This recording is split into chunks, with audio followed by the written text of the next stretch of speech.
Hello, everyone. It's Roger Phipps, and welcome to UCF Business Talk Live, the show that brings together alumni, businesses, and entrepreneurs to help them learn and succeed. My name is Roger Phipps, COO and founder for Seven Lights Marketing, Bird Eye View Inc., and also your business, marketing, financial operations, and leadership consultant. Yeah, that's a mouthful. Excited to bring you another weekly episode. This week, we're going to be talking about the entrepreneurial mindset. And with me this week again is going to be Rob Powers and Josh Lazar. So let me bring the guys into the stream. Josh, welcome back this week. Super excited to have you. Hi, how you doing? Awesome. And we've got Rob. Hey, Rob, welcome back to the show this week. Good to be here. Yeah, super excited. We don't have a interview this week. We've got a few more lined up coming up here in the next couple of weeks. We do have some news about our efforts with connecting with UCF and working with them that we'll share a little bit later in the show. And then we've also got some news around our app that we've put together as well. So we've made some progress there. In addition to that, this week we're going to be talking about entrepreneurship and that entrepreneurial mindset. So, just to start that off, it's like I just put in the beginning, right? So in the beginning, as entrepreneurs, we have this, rosy view of what this is going to be like, right? We're full of excitement. We're going to create an environment and create a change the world, right? And I'd like to start with that because the entrepreneurial mindset really starts there. And when the actual world of business, not the world of beer, but the world of business smacks you in the face, sometimes it's a challenge to continue that spirit. So guys, I'm going to start with you, Josh. Why don't you talk a little bit about, when you first started, what was your feeling? What was your vibe, excitement? And then that first 3 months, did it change? Was it impacted? And are you feeling the same way today? It's good note. So I'm only 5 months or even a little less than 5 months in of being really, really full-time of what I'm doing. So that in the beginning is now. And when I first started, it was a little bit scared. It was a little bit excited. It's all these emotions and thoughts all in the one. Because when you take that first step, when you become a full-time entrepreneur and you don't really have a runway, or your runway is short and you need to do something, otherwise X happens in your life, whether you're together with a partner, whether it's you as an individual, if you're supporting others or not. If you don't have a regular full-time job, it's you. So it was wonderful. It was some of the best times that I've learned lots of business development. I learned great ways to have communications, connections with people. And I started building in public. And that thought, that feeling, that in the beginning, which is still kind of now, has kind of just been this great curve of wonderfulness. Not a hockey stick yet. We're not there. But it's certainly been better and better and better as the months gone on. So that first 2 or 3 months, it was figuring out focus. I'm starting to get and lean into this phrase I talk to with many people. Focus is my F word. And it really can be, right? Because you can think of it both ways. You can focus or F word, right? So focus is one of those things that I really needed to do and I continually need to do, because otherwise I have all these things I could provide to the ecosystem. So in short, that first in the beginning is not that long ago. I still feel it today. I still love it today. I love everything I'm doing. And that's my daughter in the background. Hey, I'm live on the internet, Ophelia. I'm sorry. It's okay. I'm sorry to wake you up. All right. Rob, do you mind taking over? I'm going to swing you in here and let you Thank answer you. that. So I'm a little bit at a different point with this venture because I've kind of done a little bit before. The first time I did it, it was scary. I walked away from a good paying job, making really good money, but I didn't want the constraints of being an employee at that point. So a few of us set out, we started our own business, and we had employees that we had to generate income for. We had to cover all the costs of infrastructure, all the overhead for the months, and we didn't exactly know where it was going to come from. So we really had to push and focus, and that's what I really learned out of that venture, is that in the beginning you have all these ideas, you're kind of throwing them all against the wall, but you have to have a clear plan of how to focus, or you're just going to keep going off track. And that's how you can kind of spiral out of control very quickly. You really, especially if you have partners, you have to sit and have the same vision together, because everyone's going to pull the ship in different directions, and that can get you off course and really cause a lot of problems in the beginning. So I think that's a big challenge this time. With this, I had more of a clear plan. I planned things out before I even started it. Even with that, I had so many different ideas. I had to focus it in. I had to continually go back to that kind of initial plan and those initial points and say, what am I doing here? Am I going off track with this? And you don't want to get too high on things, too excited, or too low, because that can also make you make rash decisions or bad decisions with that. So I think in the first few months, for sure, it's hard to stay focused. And I think exactly what Josh was saying, that's one of the most important things in the beginning to me. Yeah, and so like the big thing for me is, and I guess what I was trying to convey is to kind of set up the idea of hitting plateaus, right? Because when you first start a business, whether you have partners or not, everybody's excited. Everybody, has that energy behind them. We're going to be a success. When in reality, most people aren't. Most people go through 5 or 6 business ventures before they find success, right? So, let's kind of move along that train of thought and kind of move into plateaus and how to deal with them. You're going to hit your first few plateaus. Usually most people hit them within the first 3 months.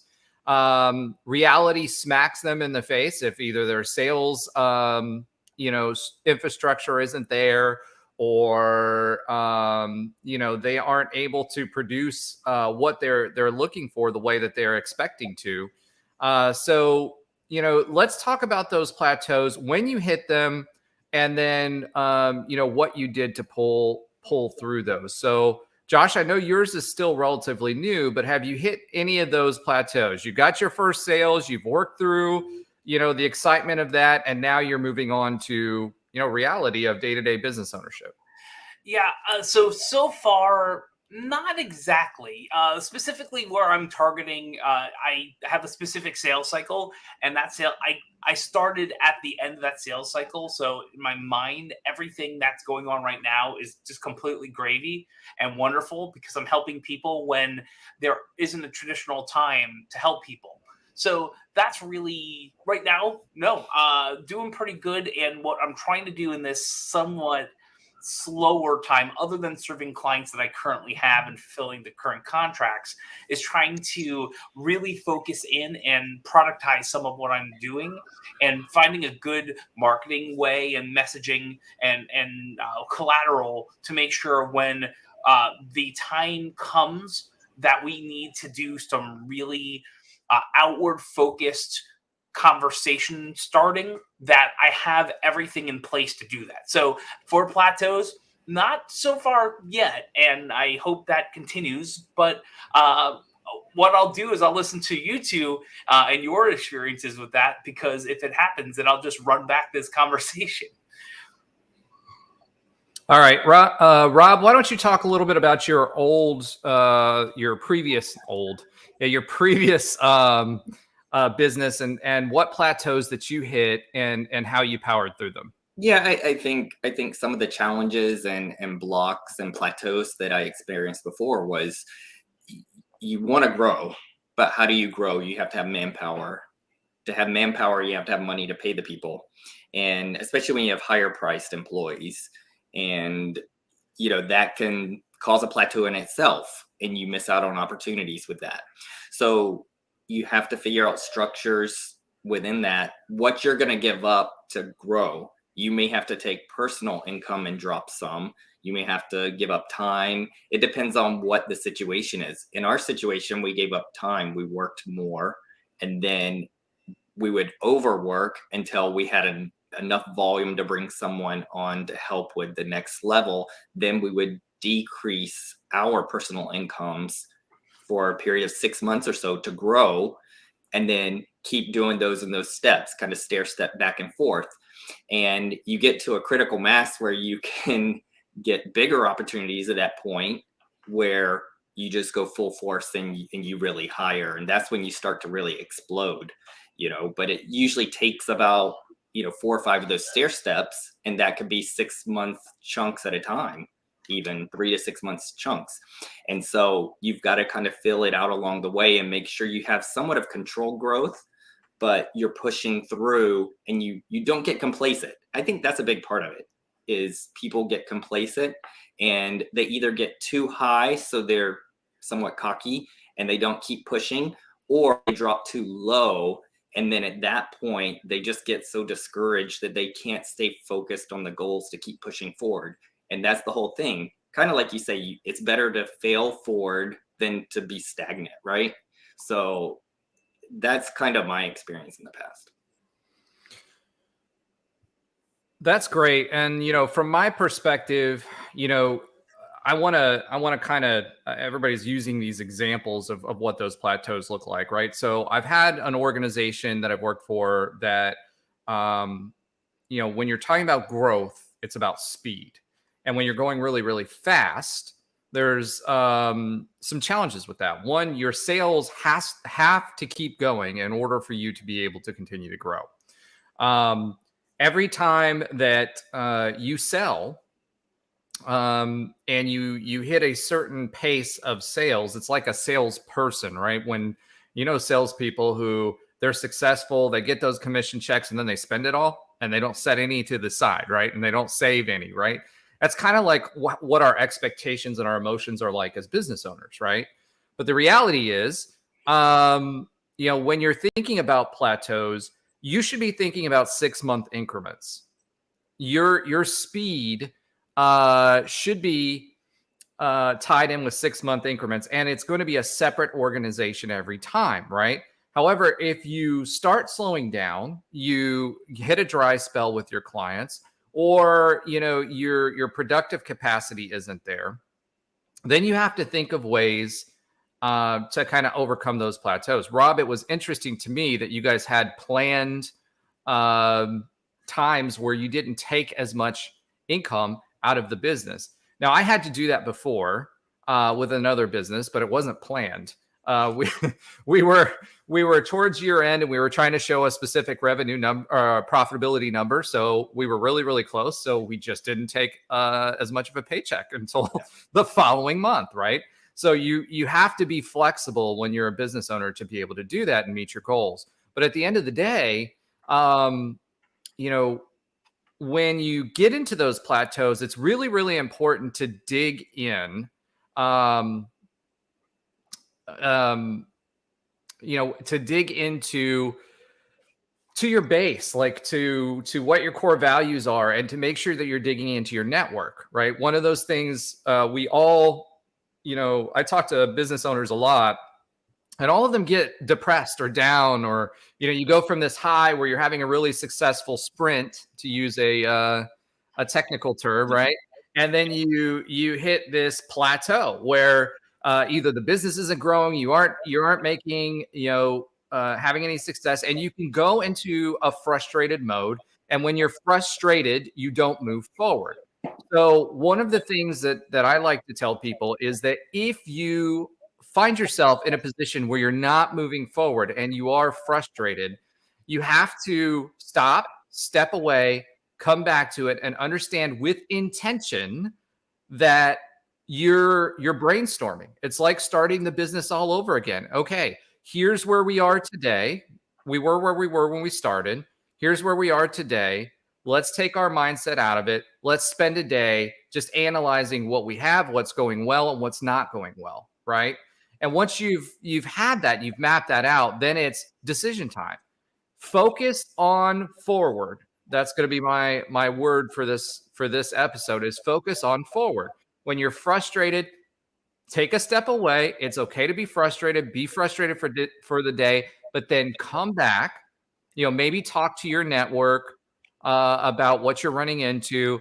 The challenges and how you could potentially overcome it. But then come back to it and focus on forward and come up with a plan. If you're focusing on your pivot, if you're focusing on forward, you're not going to get bogged down in what's happening today. You have to change. And that's when you hit those plateaus.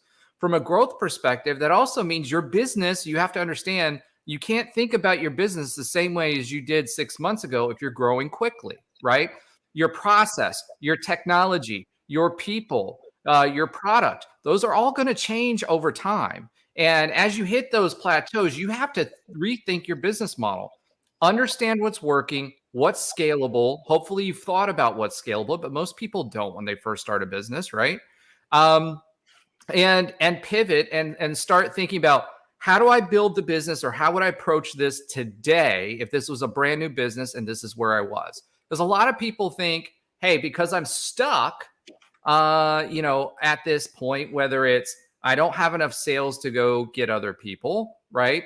Because it's really like an accordion effect. The other thing that I would suggest is to think about from a people perspective. A lot of businesses will run their people so lean, right, that they don't actually hire somebody else until they have enough work for half a person of the person that they're going to hire.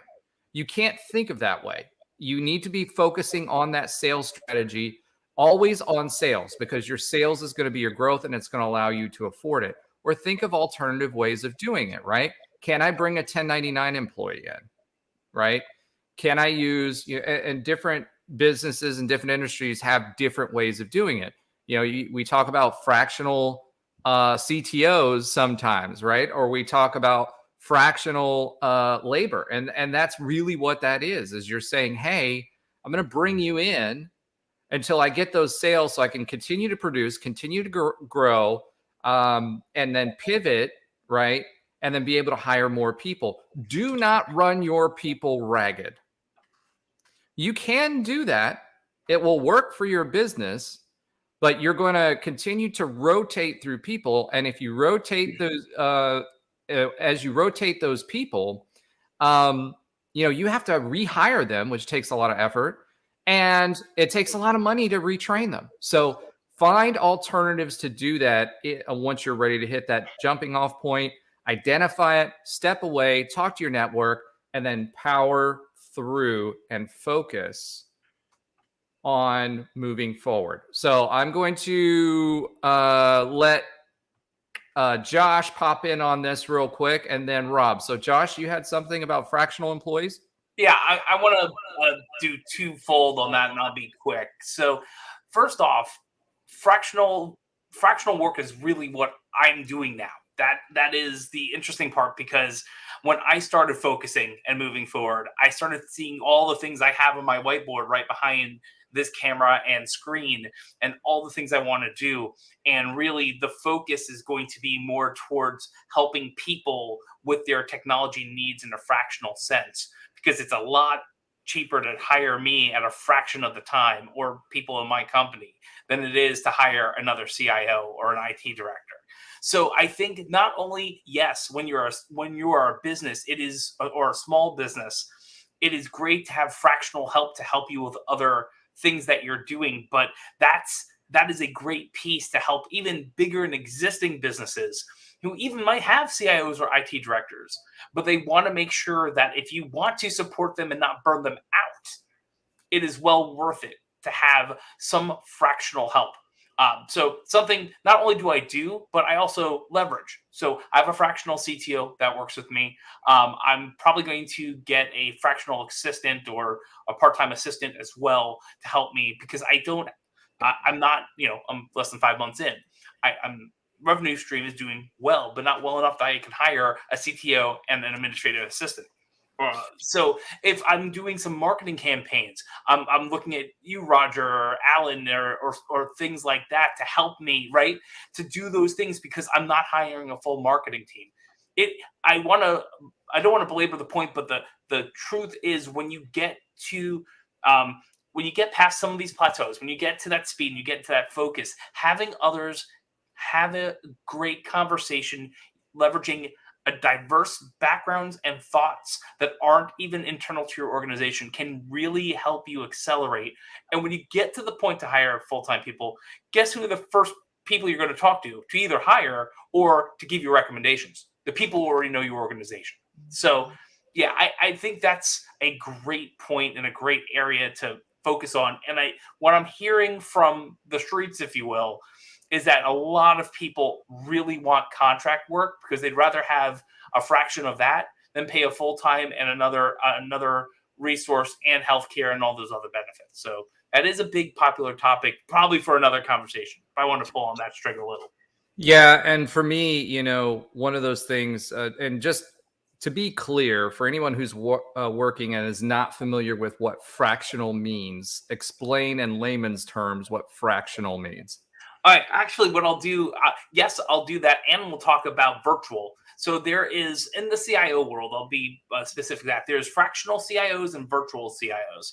Fractional CIOs or fractional resources are pretty much your resources. You get a part of their time and they get to know you and your organization. So for the companies that I'm working with that I'm doing this fractional work, they have a certain amount of time. We have a certain amount of meetings. They have a certain amount of percentage of me or the team to have these conversations and build strategy.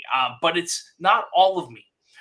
Virtual is a little different than that. So virtual is really, this is just a third party who's doing a couple of things on a project and in my experiences, and that's all they're doing. So there's just kind of project work or you're just doing a strategic plan. Fractional are people that are sitting in your conversations or meetings or some of the big stuff and having conversations with you and really are on your team versus just doing projects for you. So I'll say this just to put a point on this, the difference between 1099 and fractional, right? 1099 employee, technically you have no control over when they get the work done. You just give them deadlines, right? Yes. You can control the schedule when you're fractional. You have every right to do that versus a 1099 employee, which you don't. So I just wanted to put that point on there. So Rob, let me let you jump in here because I think you had something to say on that too. Yeah, no, you made an excellent point about, part-time or 1099 or however you want to phrase it of employees, right? We use that as a huge strategy in our company as we were growing for sure. We would use it to have a certain number of FTEs with part-time people. And we did it for a couple of reasons. One, it allows you to take stress off of the full-time employees when people are out sick or vacation or this. You're not overloading everyone with work so that you don't have the burnout. And it was preventing turnover in our group. It's a little different what we did with hospital medicine because you're working 365 days and at night. So you always have to have someone on. There's never time off. And so when people would go on vacation, the volumes would go up or workload would go up. So we started using part-time people or moonlighters or 1099ers, but they were basically a certain percentage of FTEs.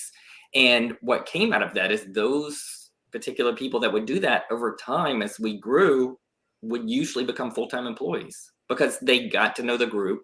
They were part of the group. They would come to meetings. They would be like an employee, but they were only a certain percentage of us. And then over time, we would use them to hire and fill in people. And they were already trained. They already knew our culture. They already knew everything.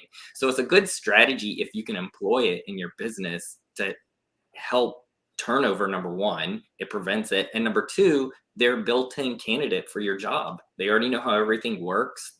They're just a plug and play person. And then you bring in another part-time person and kind of train them over time and get them used to the culture. And it's almost like a dating process. You can figure out if you like them too without them being a real employee and committing all the benefits and everything to them. And over time, hopefully they become a full-time employee as you grow.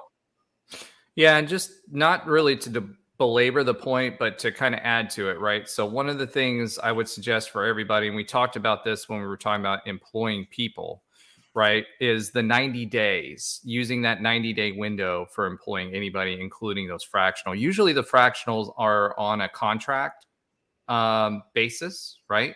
So you can control the cost, you can control the time that you need them for, and you can control their time, right?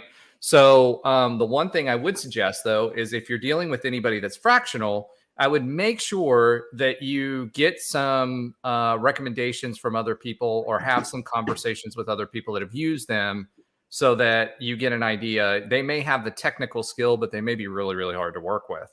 So, you make sure that you're talking to recommendations as well. So, the thing about that too is that it improves your speed. And if you want to have a successful business, the keys are speed and the ability to pivot. And that gives you both, because you don't have that long ramp up period if you need to take advantage of something, right? We're constantly learning, and there may be something in the market that you identify, or as you interact with your clients, you kind of say, okay, here's the need. I'd also encourage people to continuously have town halls. We used to do them quarterly just to engage with our top clients that are basically like a user group, right? And allow those folks to give you ideas. But when you get those ideas, you need that first mover advantage. You need to move quickly. And a great way of doing that is hiring outside talent that have the technical skill, right? That can either up your game, right, by bringing in the technical skill and having them help you understand how you can do it better, or immediately take advantage of whatever opportunity that you've identified. And it takes the burden off of you as the owner and the leader and the CEO, because you can't be the technical expert in everything and you can't solve every problem. So in order to, if you get that mental roadblock, don't be afraid to go out and find a resource that can help you work through it. That's another way when you're doing that, that process of thinking how you're going to move forward, right? Thinking about how and who you can get to help you out. All right. So, we've talked about plateaus a little bit here, and what you should do when you get stuck. Let's talk a little bit about organizing chaos. So in a rapidly growing organization, right? One of the things that we want that you're going to encounter is chaos. Either your sales are going through the roof and you don't have the productive capacity behind it to be able to keep up with it, right? And that's a good problem to have, folks. Don't scale back your sales if you can't get people in. One of the ways that you can allow yourself to catch up is have an onboarding period. If you have someone that comes on, give yourself time to prep for that individual client, because that gives you a better client experience, number one. And number two, it gives your team a time to adjust. So if you're a rapidly growing organization, whether it's 30, 60, or 90 days, whatever your onboarding period is, you can charge them for that, because in order to set up to bring them on board, there is a cost associated with it, with time, technology. If you have instances where you have seat licenses of different things that you have to use, that's a cost. It's okay. And if you're making something to produce, like marketing, it happens a lot where we're having to produce something for them, right? Whether it be social media or graphics or whatever, to get them ready to get it in front of their customers. You should monetize that, because that is your time. It is your money. So use a onboarding period and say, hey, we're not actually going to produce and put that out because I need to maintain the quality of the work that I'm doing for everybody else. It allows you to schedule and gives you time to pivot. If everything is a priority, nothing is a priority, and it becomes chaos, right? So you want a quickly growing company. Don't stop your sales process because you can't handle it. Go back, stop, think, and solve. That's what I would say to that. Rob, what are your thoughts around that? Yeah, I think a big part of the chaos is to keep a mind on your values, right? You do your values. You stay true to them. So you keep looking back to them so you don't veer off. And so when things are getting chaotic, you say, what's the one thing I have to do? What's the one thing I have to do to drive forward? And usually when you do that, you can say, it's like breaking through limiting beliefs, right? You may have a limiting belief. Oh, I can't do this because I have too much business coming. Where am I going to get the supplies or the product or the manpower or whatever? You look at what you need to accomplish. You say, well, this is the one thing I want to accomplish. And then you start stacking beliefs underneath it, saying, well, if I do this, this is going to be a benefit. Well, what's another benefit? This is going to benefit from that. I'll be able to hire more people, and it keeps stacking down and down and down. And all of a sudden you have this stack of 20 or 30 things that are benefits, and it quiets all the negative outside noise for you. And it gets rid of that and focuses you back on the goal you're heading towards. And that's what you really need to do, is stay on the one goal and keep pushing forward, because you will push through and get back on course and correct the ship, for that matter. So I think the biggest thing is to keep the outside noise, like you said, all the little things. You can't focus on everything. You have to focus on the most important thing that's going to keep the ship from sinking. And then that's going to get you back on the course and get you to being successful and driving forward. All right, Josh, what do you think? So I'm going to steal a bit of a analogy that I heard at a local Orlando meeting of basically the Meta Center and Innovate Orlando. We all, and a sports analogy too, we're all playing on the same field, and we're all playing the same game, and we all need to want to go towards one goal.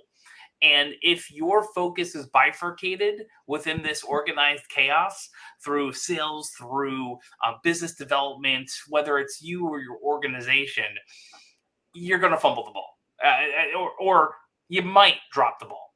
So to me, I love and embrace the chaos, but that's why focus is my F word. I'm trying to make sure I put in processes in place to take all of that chaos and streamline it as best as possible. Sometimes it's not easy. Sometimes it takes time. But when you actually take the moments to breathe and focus and figure out what the right play is, then usually you're going to score a goal and you're not going to fumble the ball. So to me, that organizational chaos is wonderful. It should be embraced. In my experience, I definitely say you have to take a small breath and breathe and organize your thoughts and go to that North Star. Kind of as Rob was saying, you have to make sure you know what your path is. And if it doesn't align to it and you're in that mode, stop it. That's exactly what I'm doing now, is I'm focusing narrowly on the one or two or three things, minus not the millions of things that's going on in my life. Okay, so I'm going to go completely different tact and give completely different advice.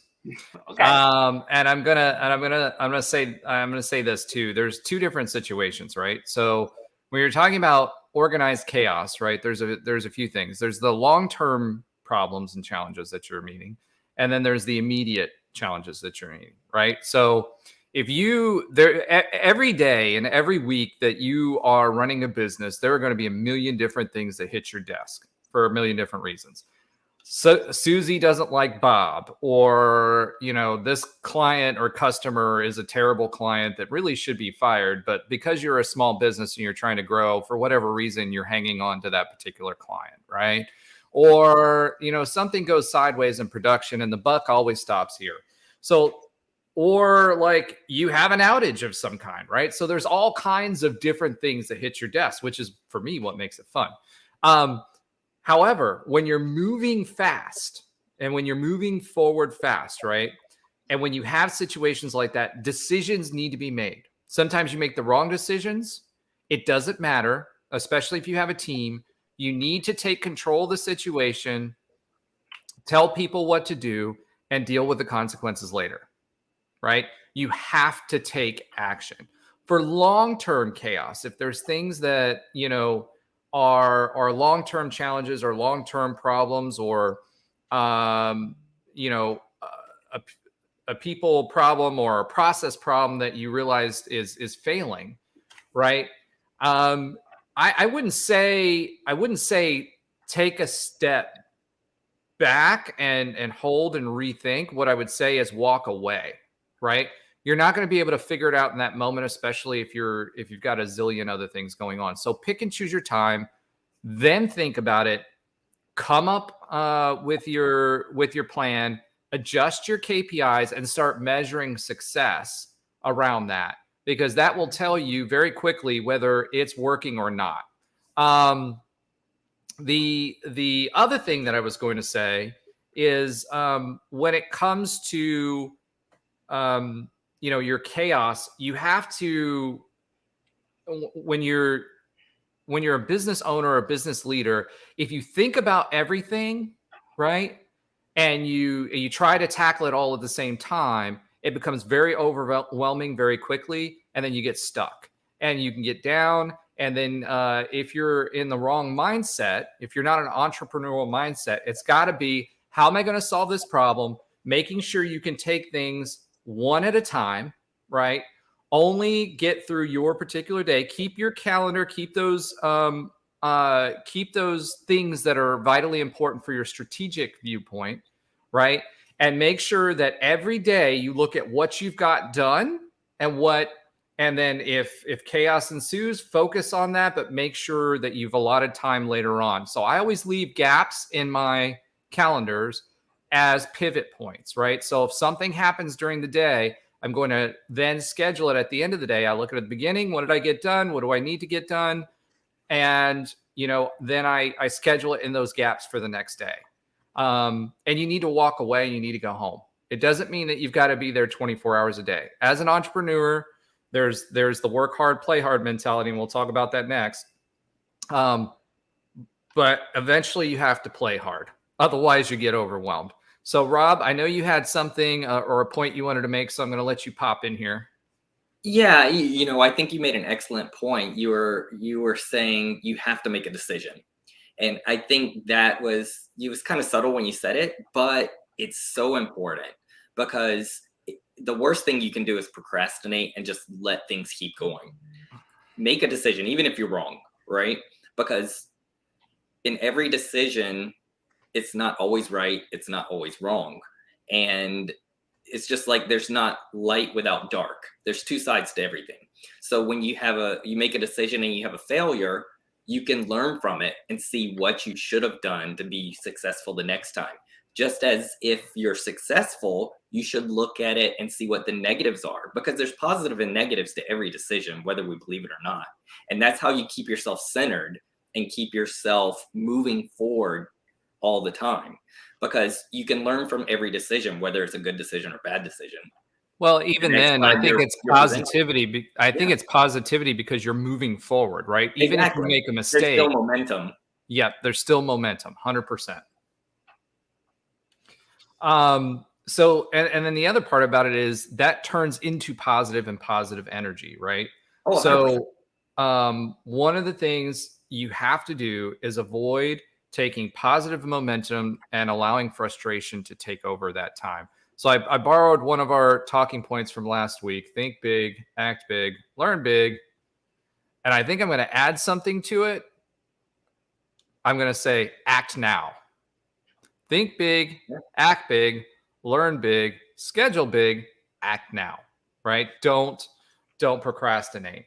All right. So let's talk a little bit about this work hard, play hard. It seems like every single organization that is a startup wants to say, we work hard, we play hard. But what does that actually mean, right?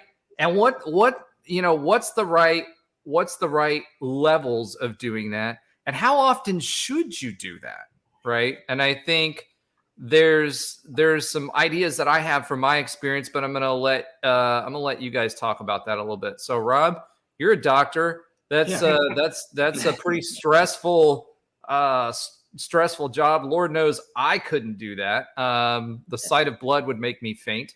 So outside of that, dealing with patients and actually what you were talking about before, working with hospitals and how they work on a volume basis, that adds stress as well. So how does that work for you? Yeah, so I think I'll talk about work one, and then kind of my personal life second. Is with the work, you're going full board, right? You're dealing with the stresses of performing for the hospital in my situation. So you're performing for your client to hit certain goals or this, right?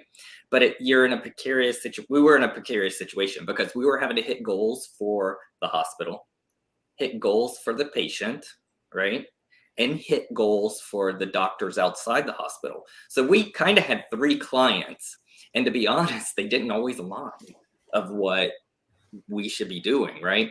And you're kind of caught in the middle to do all of them because you're getting business from the hospital, you're getting business from the doctor outside, and you're treating the patient, which is really the most important thing.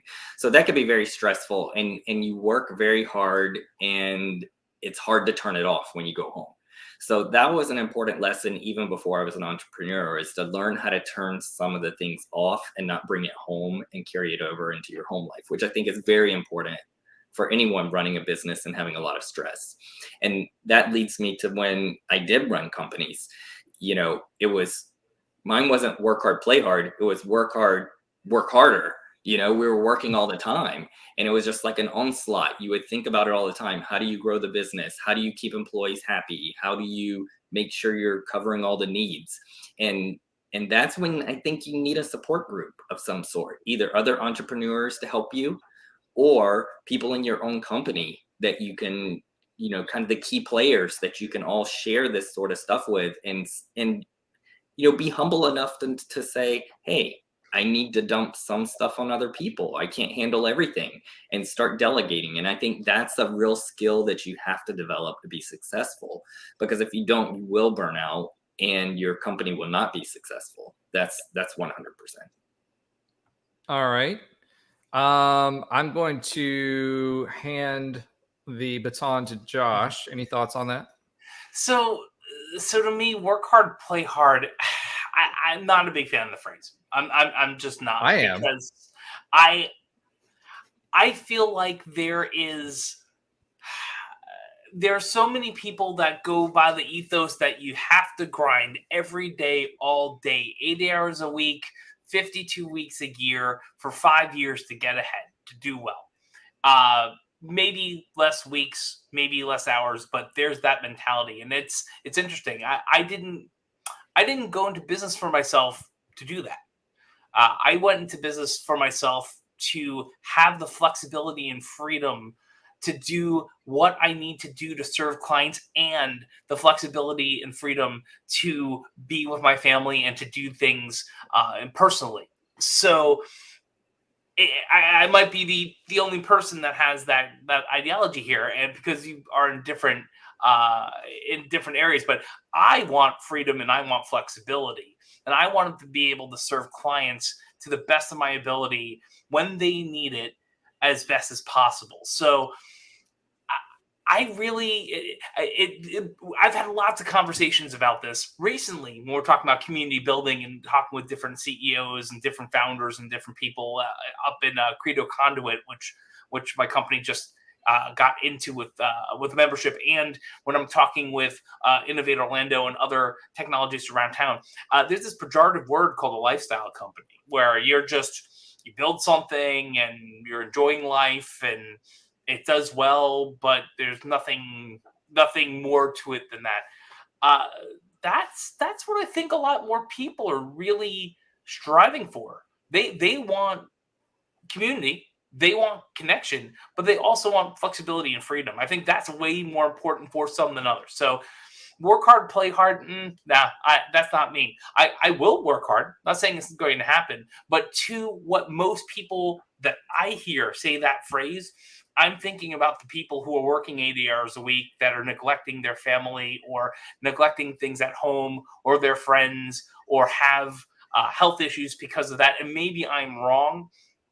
I want people, and I want to be someone who gets the job done, does a great job, has people that want to work with me and work with my team and do good things for both them and myself.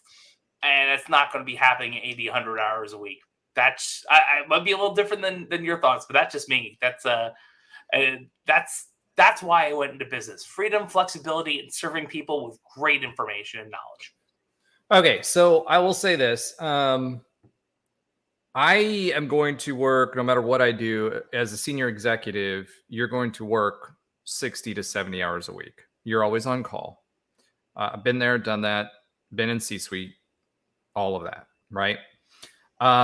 My reason for being in business for myself, honestly, is to control my own time. So I'm gladly trading working those hours. And for me, I'm a little bit different than what you guys are, because I'm standing, if you guys haven't heard about my 9 and 12 challenge, I'm standing up 9 businesses in 12 months, which I know is nuts, right? But it's fun. It's a whole lot of fun, right? But what it gives me is it gives me the flexibility to choose to be where I want to be, schedule my time where I want to do it. If I want to do it at night, or I need to do it at night, if I want to go watch my daughter do cheer, I don't have to ask anybody else. If I want to go to a tournament, I can do that. I can just say, hey, I'm leaving, right? So yes, is there a trade-off for the number of hours you're working? Yes. I did it not for the number of hours that I'm working, but controlling when I spend them. Okay, so it's a little bit different. When I was talking about work hard, play hard, I guess what I was trying to get across with that is not necessarily individuals. And I think you're giving it from more of a, almost like an individual owner, sole proprietor type of business role with a lot of what you're doing, right? Mm-hmm. So when you start scaling and you have larger organizations, you've got people.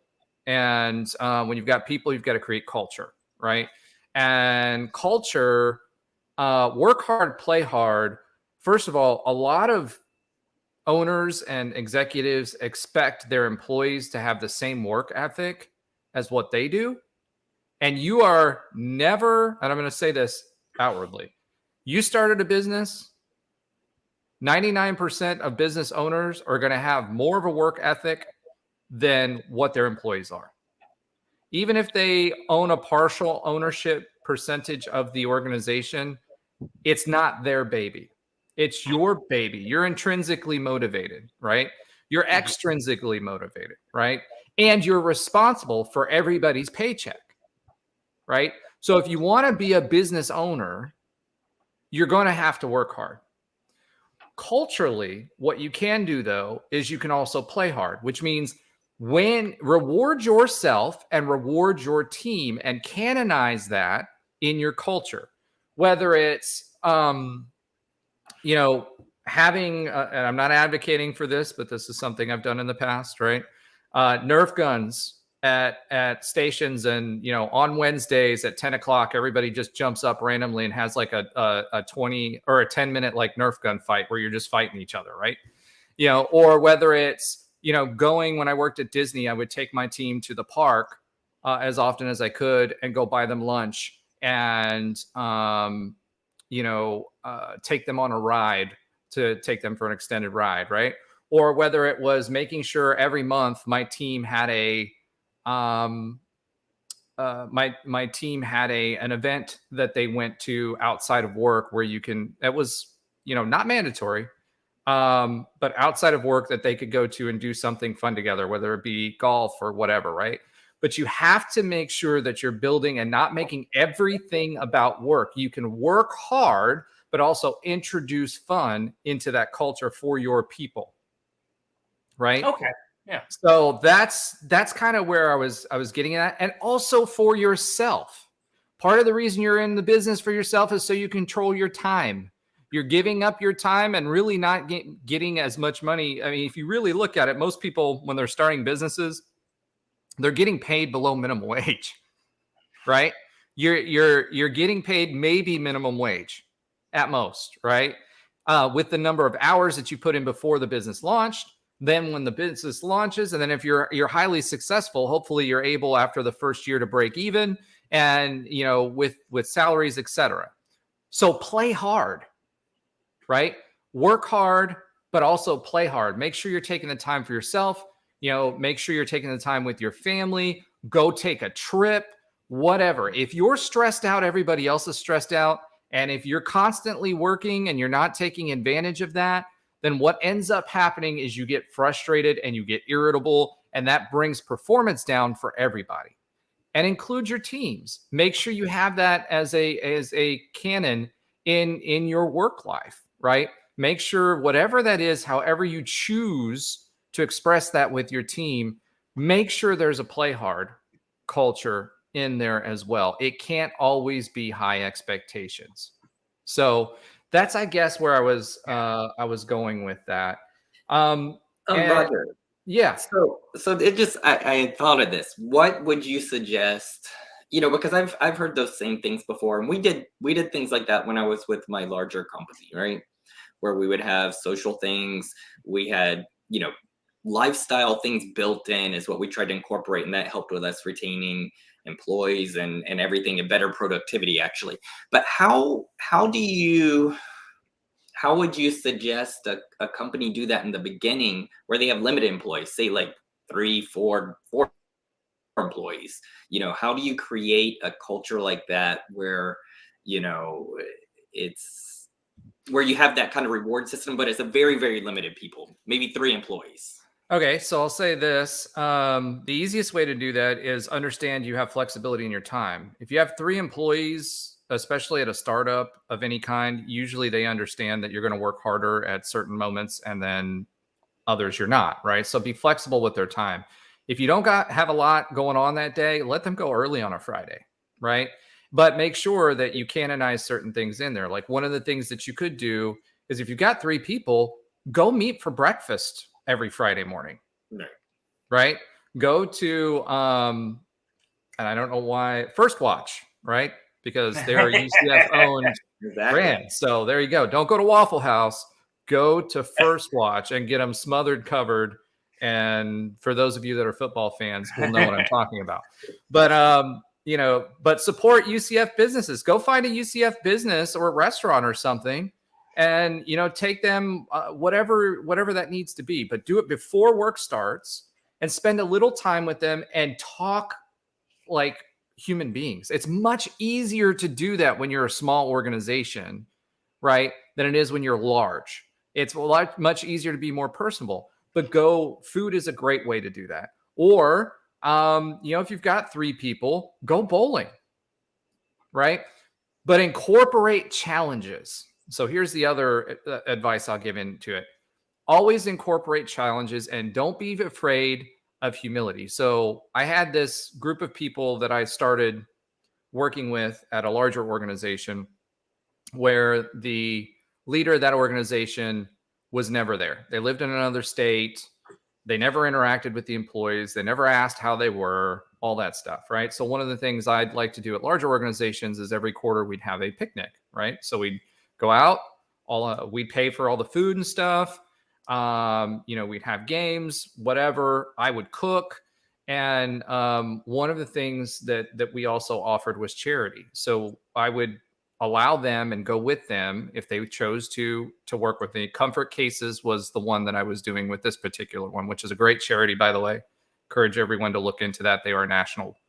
But the point that I'm making is, so that first one, I asked what charity that they wanted to donate to, right? And I got all the managers together and myself. I didn't make them participate, but I said, hey, I'm doing this, so it'd be great for you guys to show humility as well. And so we got a bunch of pie tins with pie crusts that were pre-made and some cream, and we got some plastic coverings, and people could throw pies at me for X amount for the donation.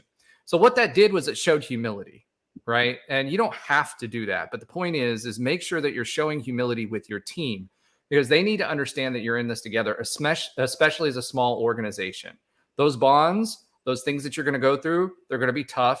They're going to understand. Whereas when you're a larger organization, that individual contributor is going to have no idea what you're going through, right? And chances are they're going to be giving up stuff to do this with you, right? So when you have smaller organizations, there are things you can do. Just make sure it's humility. If you don't have a lot of money, do a breakfast or something every Friday. Let them out early when you can, because when you're a small organization, there's going to be peak times where you're super busy and others that you're not, unless you're knocking it out of the park on sales. And if you got 3 people, you're probably knocking it out of the park on sales yet, right? Unless you've got some sort of food stand on the beach down here. And then, just make sure you recognize their successes. The other thing is, get everybody away once a week, get everybody away. If it's a small organization, get them together, talk about what they're working on, what their successes are, what their failures are, and recognize those successes, right? Because if you're doing those things, all of those things help to build a culture, and do it in a fun way. There's a lot of different ways you could do it. There's a lot of different ways that I've done it. It's make it unique, and make it unique to the people that you're working with. You're going to know them, right? If you're working that many hours together and it's a small group, you're going to know them. So if they like Disney characters, go get Disney beanbags or whatever. Or if they like football, like one of the things I used to do if someone like really screwed up, I got these 3 little flags, the yellow flags from Amazon, right? And I would not at them, don't throw it at them, right? But throw it next to them so they know, hey, you really shouldn't be doing that. But it was a fun way of kind of saying, hey, knock it off, right? So I'm on a call or whatever. So there's lots of little things you can do. Be creative, be personal, and just take some time and leverage time as well. But make sure you're canonizing those things so they become a part of your organization. As you grow, keep that going. Does that answer your question? Yeah, no, it's great. All right, awesome. I was going to say, I did several of those things even this week because some of the people that work with me, I literally just went to the Coop in Orlando. I don't think John before Rivers they closed down. Yeah, I don't think John Rivers is UCF affiliated, but yeah, before they closed down. And man, that when you have a place that's been around a while and you want to get a big line out the door, just say you're closing. We got there at 11 and we were done by 12:40 or something. It was a little long, but yeah, I do think it's interesting, and I won't go too deep into this, but those are definitely things that I've done and I've participated in as an employee in previous organizations. I'm curious to see if startups or small businesses, or where things have maybe changed since the pandemic, if more people are intrigued about flexibility and freedom and could care less about pieing someone in the face. And I've done that. I've dunked tanks and all those things. I don't know if that's still the going thing for those who'd rather say, hey, you can work at whatever you want within reason as long as the work gets done. Okay, so I'll challenge you there, having worked in several startups, including tech startups, with people that worked remotely and in different states. We used to fly people in, and we'd have them stay for the weekend. We'd pay for the hotel, and we'd go do fun stuff. Go to Crab Island, go to whatever. Yeah. Whatever. You still need that personal connection. There's still that team building, especially for people that are working remotely. And yes, they absolutely do still want to hang out with their people, because they're still dealing with them every day. They've got their teams. Yeah, I'm saying more the local. You're in the same office often. People who are remote, absolutely. Whether it's every year, every half a year, or something, 100%. It's something I'm building towards. But if you're already in the office together and you're not a remote team,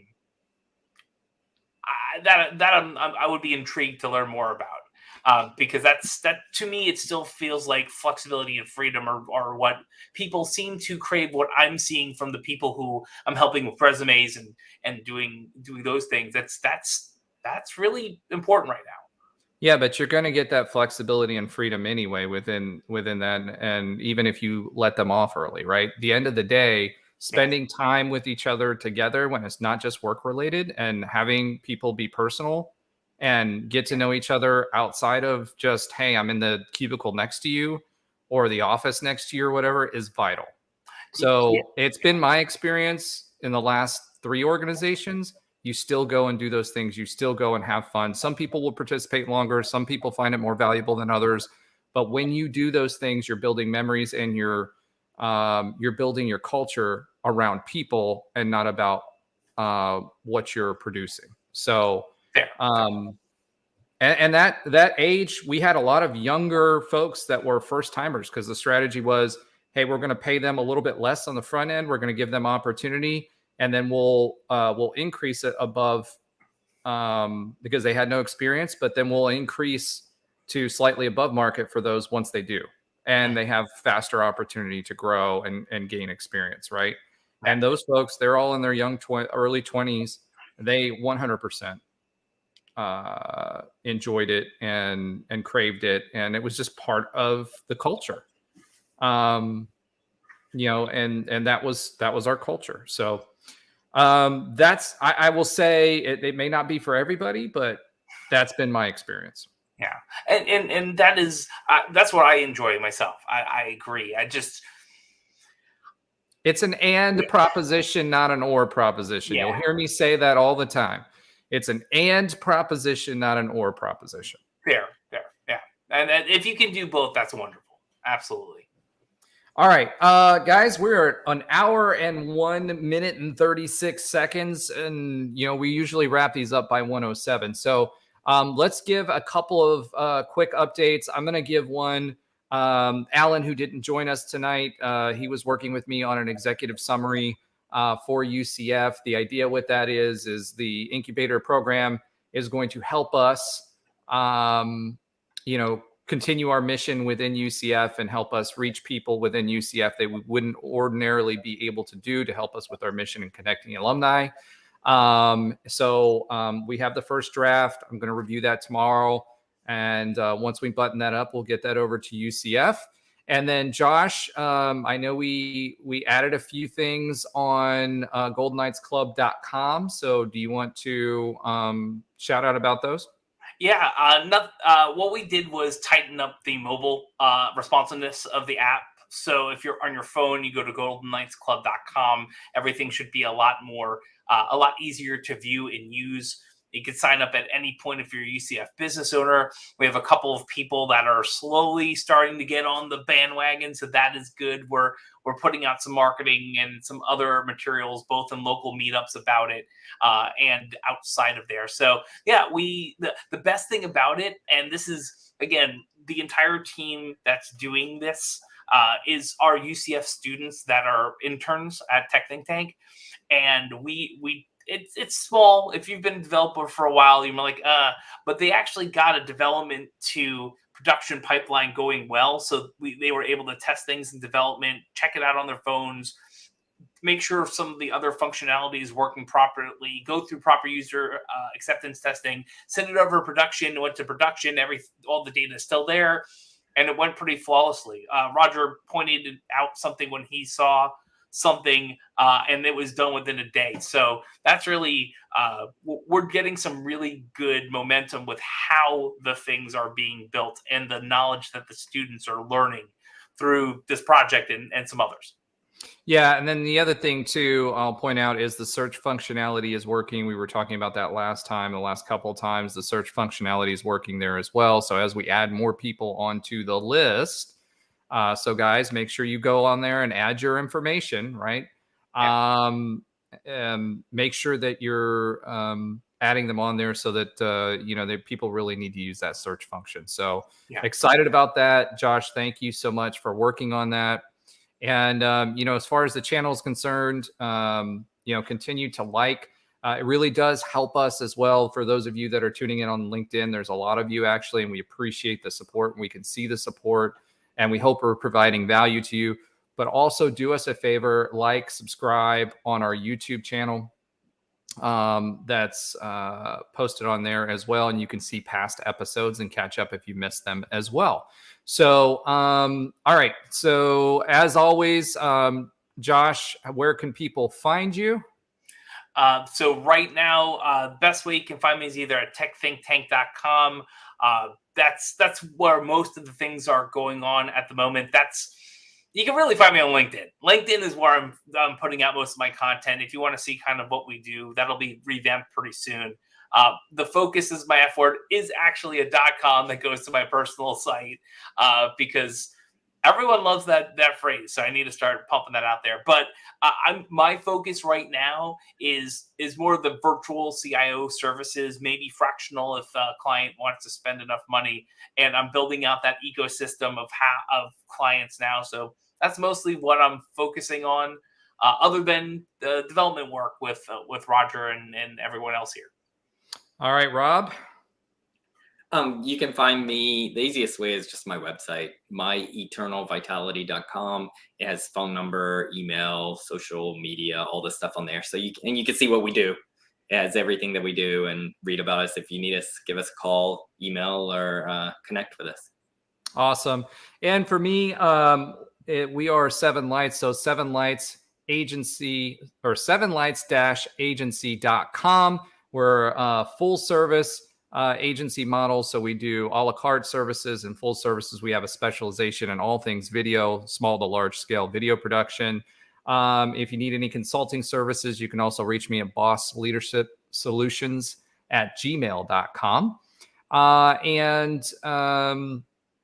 For anything else, you can find me on LinkedIn. I'm always available to help, a mentor. If you guys have any suggestions, whatever, feel free to reach out.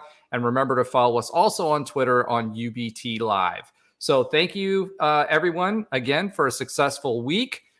Keep that positivity. Make sure you're focused on moving forward. And remember to like, subscribe, and grind.